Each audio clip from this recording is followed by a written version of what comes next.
আপনি কি কখনো শুনেছেন কোন নারী মৃত্যুর ফেরেশতা মালাকুল মাউতের থেকেও পর্দা করেছিলেন? চলুন জেনে নেওয়া যাক। যখন সৈয়দা ফাতিমা রাদিয়াল্লাহু আনহা এই দুনিয়া থেকে বিদায় নিতে যাচ্ছিলেন, তখন দরজায় টোকা পড়ল। তিনি কোনো সাধারণ মানুষ ছিলেন না, তিনি ছিলেন মালাকুল মাউত আলাইহিস সালাম। তিনি ভেতরে আসার অনুমতি চাইলেন। ভেতর থেকে আওয়াজ এলো, আমি পর্দায় নেই, ভেতরে আসবেন না। এটি শুনে মালাকুল মাউত আলাইহিস সালাম থমকে গেলেন। তিনি ভাবতে লাগলেন, আমি কিভাবে ওনার রূহ নিয়ে নেব? তিনি তো আমার থেকেও পর্দা করছেন। দুনিয়াতে ওনাকে কখনো কোনো পরপুরুষ দেখেনি, আজ ফেরেশতারা ওনার মাথার একটি চুল পর্যন্ত দেখেনি। আমি ওনাকে স্পর্শ না করে কিভাবে ওনার রূহ বের করে নেব? তখন আল্লাহর পক্ষ থেকে নির্দেশ এলো, আমার বান্দার প্রতি আদব দেখাও, ওনার লজ্জা, শালীনতা ও মর্যাদা রক্ষা করো। তিনি আমার মাহবুব সাল্লাল্লাহু আলাইহি ওয়াসাল্লামের প্রিয়তম কন্যা।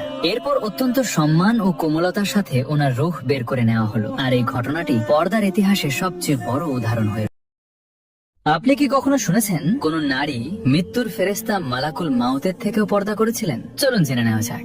যখন সৈয়দা ফাতিমা রাদিয়াল্লাহু আনহা এই দুনিয়া থেকে বিদায় নিতে যাচ্ছিলেন, তখন দরজায় টোকা পড়ল। তিনি কোনো সাধারণ মানুষ ছিলেন না, তিনি ছিলেন মালাকুল মাউত আলাইহিস সালাম। তিনি ভেতরে আসার অনুমতি চাইলেন। ভেতর থেকে আওয়াজ এলো, আমি পর্দায় নেই, ভেতরে আসবেন না। এটি শুনে মালাকুল মাউত আলাইহিস সালাম থমকে গেলেন। তিনি ভাবতে লাগলেন, আমি কিভাবে ওনার রূহ নিয়ে নেব? তিনি তো আমার থেকেও পর্দা করছেন। দুনিয়াতে ওনাকে কখনো কোনো পরপুরুষ দেখেনি, আজ ফেরেশতারা ওনার মাথার একটি চুল পর্যন্ত দেখেনি। আমি ওনাকে স্পর্শ না করে কিভাবে ওনার রূহ বের করে নেব? তখন আল্লাহর পক্ষ থেকে নির্দেশ এলো, আমার বান্দার প্রতি আদব দেখাও, ওনার লজ্জা, শালীনতা ও মর্যাদা রক্ষা করো। তিনি আমার মাহবুব সাল্লাল্লাহু আলাইহি ওয়াসাল্লামের প্রিয়তম কন্যা। এরপর অত্যন্ত সম্মান ও কোমলতার সাথে ওনার রূহ বের করে নেওয়া হলো। আর এই ঘটনাটি পর্দার ইতিহাসে সবচেয়ে বড় উদাহরণ হয়ে